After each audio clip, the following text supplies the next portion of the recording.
Olá! O Teoria e Prática de hoje vai falar sobre uma modalidade esportiva paralímpica, o goalball. E para falar sobre isso, eu estou com o técnico da Seleção Brasileira Masculina, que foi campeão mundial em 2014, Alessandro Tozin, que é educador físico e também professor da FHA Uniararas. Alessandro, obrigada pela presença. E eu gostaria inicialmente de falar sobre o goalball. O que é a modalidade, por que você começou a trabalhar com isso, qual foi a história? Obrigado pelo convite. O goalball é um esporte criado para pessoa com deficiência visual, né? Diferente das outras modalidades paralímpicas, que, por exemplo, se você pegar o atletismo, sofreu uma adaptação para pessoa com deficiência. O goalball não. Ele é uma modalidade que foi criada mesmo para pessoa com deficiência visual.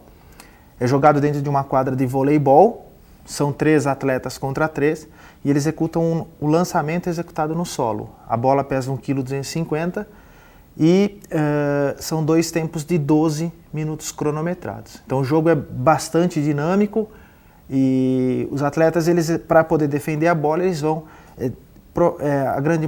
a maior parte do jogo deitando no chão para poder executar a defesa. A maior parte desse jogo?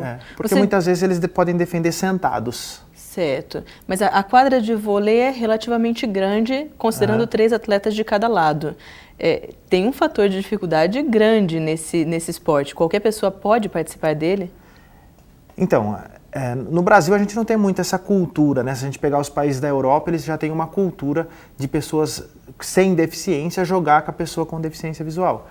No Brasil ainda a gente está engatinhando nesse aspecto, mas já existem bastantes. Por exemplo, esse ano aqui eu levei os alunos da graduação em Educação Física da Uniararas para uma fase de treinamento junto à Seleção Brasileira. Então lá a gente faz algumas vivências, a gente coloca a venda nos alunos, porque no goalball você pode ter um resquício visual, e aí todo mundo colocou a venda e foi jogar contra os atletas. Obviamente que os atletas vão jogar devagar para não machucar, porque se a gente pensar numa equipe de alto nível, o impacto da bola em contato com o corpo é uma pancada mais ou menos de 70, 80 quilos a hora que entra em contato com o corpo. É bastante. Numa velocidade de 60 milésimos de segundos.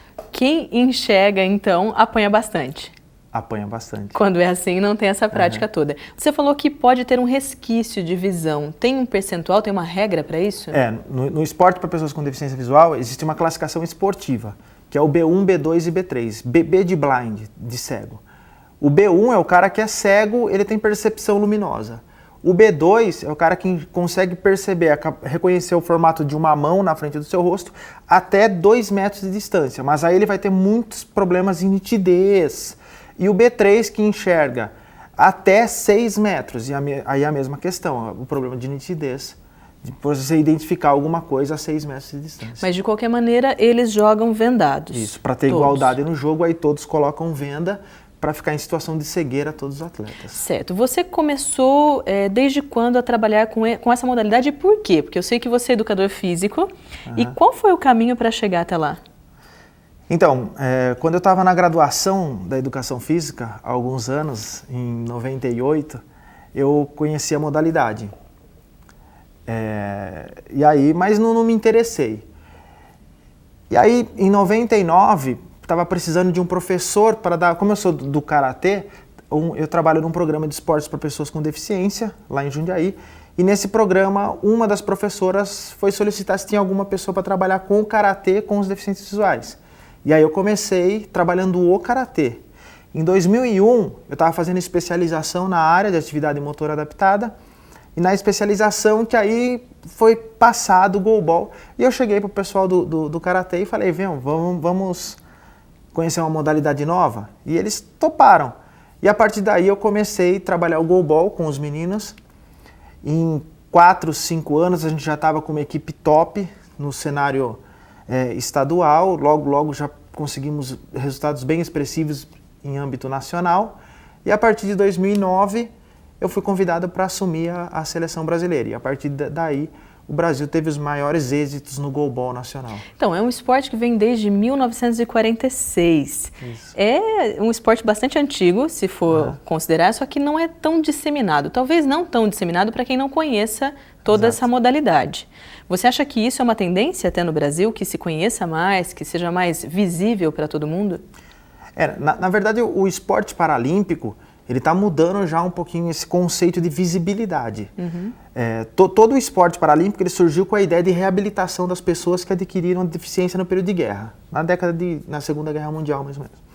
A partir daí, todo um processo foi acontecendo. A partir na Paralimpíada de Pequim, já começou a ter uma grande visibilidade do esporte paralímpico. Hoje, se a gente pegar, tem até propagandas de empresas aí que já estão levando a pessoa com deficiência para aparecer. Então a gente vê Daniel Dias, que é um cara super conhecido em propagandas. E a gente já está vendo um caminho até o Rio 2016, eu acho que isso vai melhorar muito. O goalball hoje, vou dar um exemplo, o goalball, pelo resultado do Campeonato Mundial, nós aparecemos em todas as mídias eletrônicas. Tudo que foi sites. Aparecemos em alguns programas de televisão, em alguns canais abertos. Eu acho que a tendência daqui para frente, até o Rio 2016, essa visibilidade do esporte paralímpico vai melhorar muito. Claro, não é um esporte convencional e muitas vezes a pessoa com deficiência não é vendável. Então isso é um processo. A gente já evoluiu muito, tem muito a evoluir. Sim, sem dúvida. Mas eu acho que é um processo que está caminhando. Sem dúvida. E quando você fala do karatê, que foi onde você começou, tem algum profissional que vem de lá com você até hoje ou não? Não. Acho que eu sou privilegiado. E do time que você pegou antes de 2009, alguns continuam até hoje com você? Todos jogam goalball. Não jogam mais comigo, porque a partir do momento que eu assumi a seleção, eu tive que optar ou ir para a seleção ou ficar com o clube.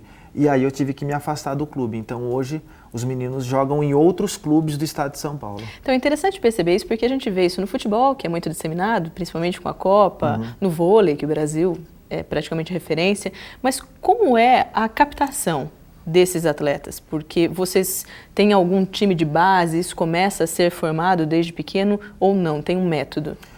Hoje no Brasil a gente tem um privilégio, que a gente hoje conseguiu formar uma categoria de base, coisa que não tinha há 3 anos atrás. A gente não tinha isso. Então hoje a gente já tem uma seleção de base brasileira. O que acontece é que geralmente esses alunos estão inseridos em clubes e muitos desses clubes são de instituições para pessoas com deficiência visual. Então a instituição tem o clube, ele disputa o campeonato regional. O regional para nós são como se fossem os estaduais, que aí cada estado tem o seu. Desse estadual, a primeira e segunda colocada vai para o campeonato nacional. No campeonato nacional, geralmente, a seleção brasileira vem dali. Os atletas que compõem a seleção brasileira. E a gente tem justamente isso hoje, coisa que não tinha. Na verdade, a gente tem um planejamento e dentro desse planejamento existe já uma seleção de base que o ano passado só foi terceira colocada no Campeonato Mundial. Só foi terceira. E você participa, então, desse processo de buscar cada um desses atletas em cada um desses times. Isso, digamos que eu sou talvez o principal captador aí de atletas, porque a gente já vai pensando no futuro, né? Então a gente trabalhou com a seleção de base o ano passado, esse ano aqui já teve um atleta que foi para o Campeonato Mundial que veio da seleção de base, e aí, claro que a meta principal é a seleção principal e a Paralimpíada do Rio 2016. Então eu vou até pedir para você segurar, porque eu quero saber mais do Mundial, qual foi a sensação de ser campeão de fato e as expectativas para 2016. Tá, já. Ok? O Teoria e Prática volta já.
O Teoria e Prática está de volta.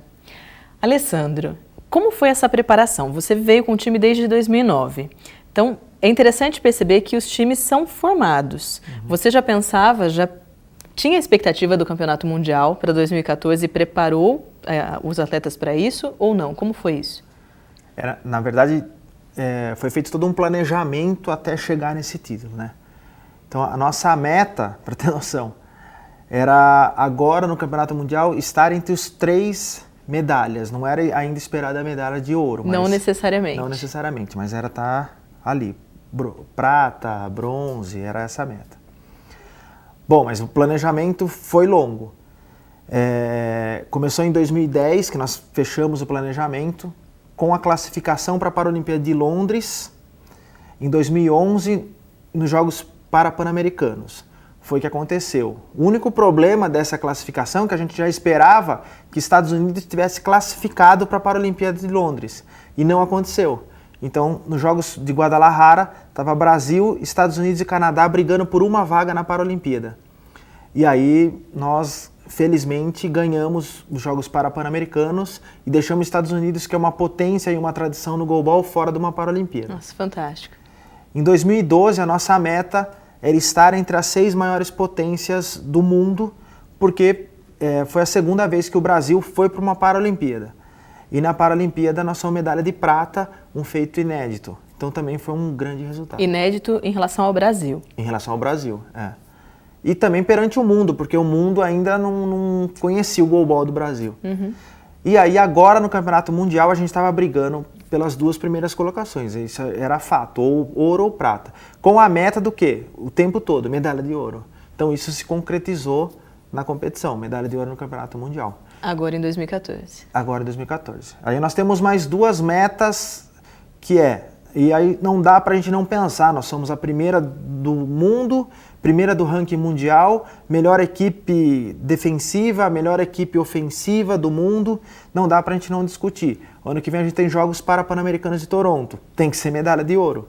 E em 2016 estamos na nossa casa, nós temos que ser medalha de ouro na Paralimpíada. Então a meta são metas ousadas, mas a gente sabe da nossa real e uma vez realidade. Que já conseguiu, se não era agora, a meta agora se mantém com ouro nas próximas 2. Exato. No esporte, eu falo muito de Copa do Mundo porque foi algo que aconteceu e a gente conhece bastante. Tem toda uma equipe em volta de um técnico, tem lá o assistente, o preparador físico. Você também tem toda essa equipe?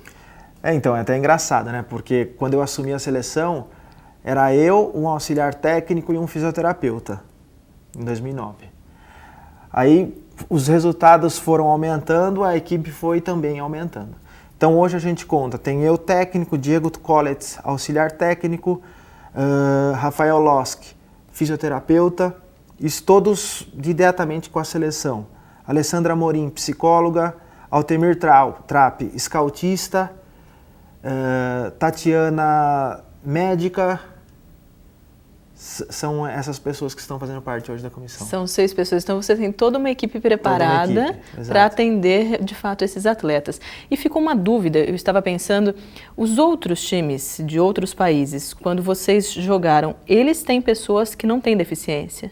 Não, no Campeonato Mundial não. Isso não? Não. O que acontece, tem alguns torneios na Europa que aí eles jogam pessoas sem deficiência.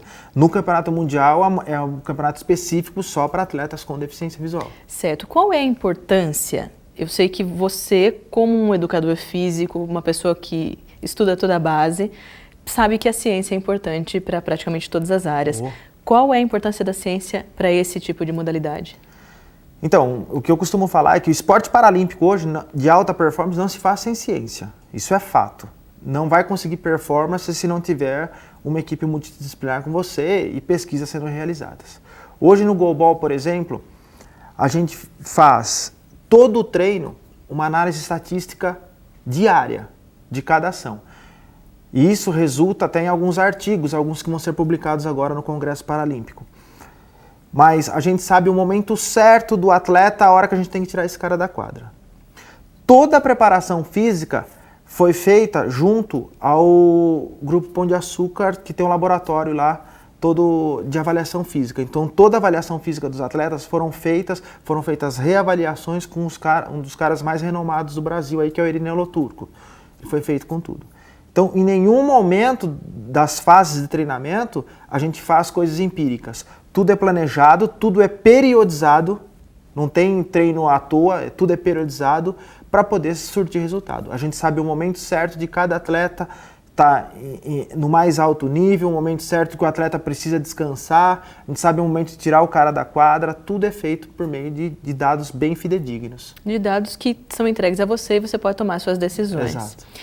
Você falou em 3 pessoas em quadra. Quantos atletas você leva normalmente para o Mundial? Uma equipe é composta por 6 atletas, 3 titulares e 3 reservas. Hoje no Brasil a gente tem uma diferença das outras equipes do mundo. A gente consegue ter 6 atletas que têm totais condições de jogar. Então o tempo todo a gente vai executando as substituições e a gente consegue. Como a competição é muito rápida, são 2 jogos por dia no Campeonato Mundial. São 16 equipes, 2 grupos de 8. Então na fase de grupos são 7 jogos. São 2 jogos por dia e um dia que vai ter um jogo só.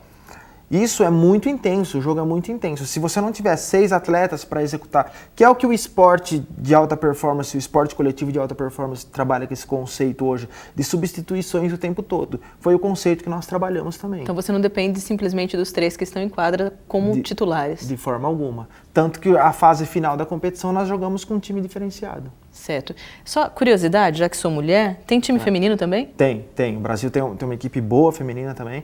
A equipe deve ter, pelos nossos estudos aí, deve ter ficado em 5º colocado no Campeonato Mundial agora. Isso é fantástico também, porque consegue talvez bons resultados daqui para frente. Grande resultado. Daqui para frente, você falou que 2016, tem 2015, que vocês pensam também no ouro, 2016 com as Olimpíadas no Brasil, vocês pensam também no ouro, com a Paralimpíada. O time que hoje você tem em mãos, é ele quem você pensa que estará em 2016? 80% de chance de ser ele, porque a gente tem atletas um pouco mais velhos, mas a nossa base, a média de idade do nosso grupo, por exemplo, é 24 anos. Coisa que a gente pega lá os times da Europa, alguns times estão velhos. Então, 80% de chance de ser essa equipe. O que você chama de velho? Para o esporte de alta performance, acima dos 30 é considerado velho, né? Já não dá mais para utilizar tanto na melhor potência que essa pessoa tem. Mas talvez o cara não tenha uma condição ideal para os jogos muito intensos. Então, há alguns momentos que a gente precisa substituir, que ele começa a declinar um pouquinho no desenvolvimento do jogo. Então, se chegar algum garoto que tem muito potencial, obviamente que a gente vai escolher esse garoto, porque ele tem condições de continuar na seleção. O cara que está com mais de 30, ele já tem um déficit, já está em declínio. Então, provavelmente, esse é o momento desse cara ser substituído. Então, para quem assiste ou para quem nos ouve, é uma dica que eles podem também se preparar, que podem ser futuros atletas na sua equipe. Os que ainda não estão. Exato. Eu costumo dar oportunidade para todos. O que a gente faz é analisar cada atleta. E não é só analisar no quesito quadra. A gente analisa na questão de altura, a gente analisa na questão de condição física. E toda a ciência que está por trás disso. Pro esporte de alta performance. Alessandro, para a gente finalizar, os alunos, já que estamos numa instituição de ensino, os alunos que você ministra a sua disciplina também têm contato. É importante esse contato? É extremamente importante. O que acontece no curso de Educação Física, a gente tem 2 momentos. O primeiro momento que a gente aborda a atividade motora adaptada, que envolve as ações motoras, manipulativas, estabilizadoras, com o viés funcional da pessoa com deficiência. E no segundo momento que a gente aborda o esporte para pessoas com deficiência. Então eles vão passar por diversas vivências do esporte. Então o que a gente sempre faz? Procura levar 1 aluno, 2 alunos para poder fazer parte, assistir um treinamento de seleção. Tanto que hoje a gente tem um árbitro nacional que foi ex-aluno da Uniararas, que é o Max, que hoje já está arbitrando em nível nacional. Dentro da modalidade goalball. Dentro da modalidade goalball. Fantástico, fantástico. Alessandro, eu vou então já deixar um convite para você, para que a gente faça um outro programa e você nos mostre como é essa disciplina, o acesso que eles têm, que eu sei que tem na piscina, né, para a gente saber também quais são as outras modalidades, ok? Parabéns, parabéns à sua equipe e parabéns aos atletas também que estiveram com você. Sucesso e tomara que 2016 venha o ouro para o Brasil. Vamos fazer o possível para que isso aconteça e os caminhos a gente tem certeza que vamos batalhar bastante para que isso aconteça. Obrigada, Alessandro. Obrigado. É isso aí. Para quem tiver alguma dúvida ou sugestão, teoriaeprática@uniararas.br. Até a próxima.